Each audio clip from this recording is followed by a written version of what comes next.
Hello everybody and welcome to another episode of Video Talk, and this time I'm going to talk to you about the Pentax K1000. Before we begin, a little message as a sponsor of myself. If you buy a camera, you need to know the basics of photography, and here in this little book, this photography, the F manual, and you know what the F stands for, you can find all the basics that will answer a lot of questions that I see asked around on the social media and on internet.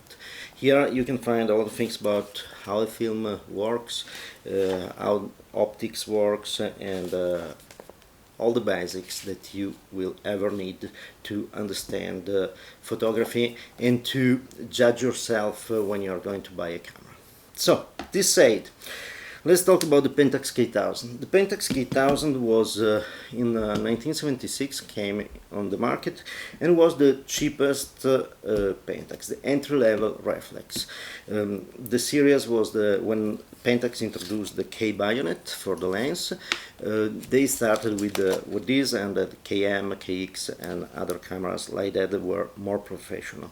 This was nothing more than an entry level with nothing but the shutter and nothing else.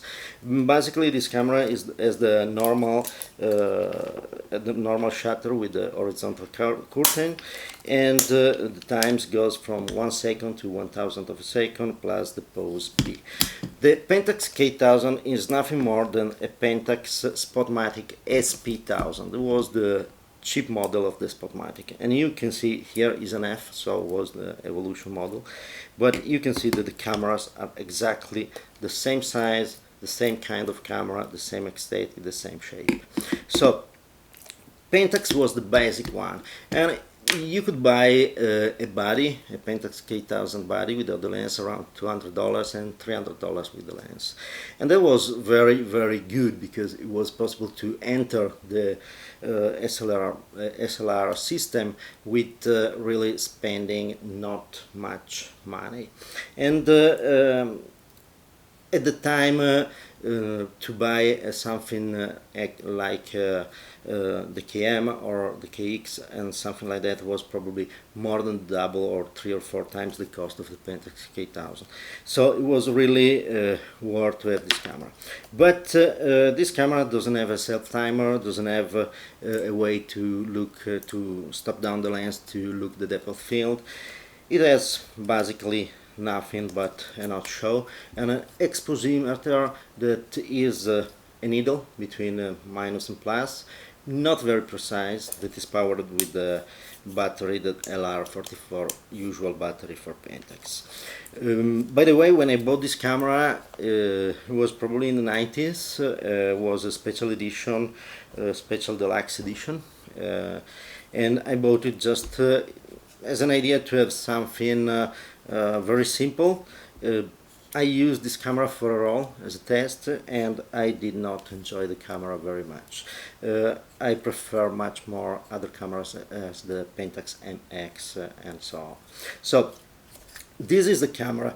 Right now on the used market, the crazy thing is that this camera has very high prices. A good one in a good condition can be worth more than $200 for just the body, and you can find some cameras that are not really well preserved but still over $100. So is it worth now? Not at all. This was worth when it was a cheap model, and this was worth when was an entry level. But this camera, it cost probably on the used market right now, it costs 2 or 3 times you can pay for a Pentax Spotmatic F. And the F model is the last one. You can see my video on the Spotmatic. Is the last one that have the system to full aperture measurement, and this is much better. You have the self-timer, so you can use the camera on a tripod without the remote. And the most important thing, this camera has the lever to stop down the lens, and so you can check the actual depth of field at the working aperture. something that you don't have here.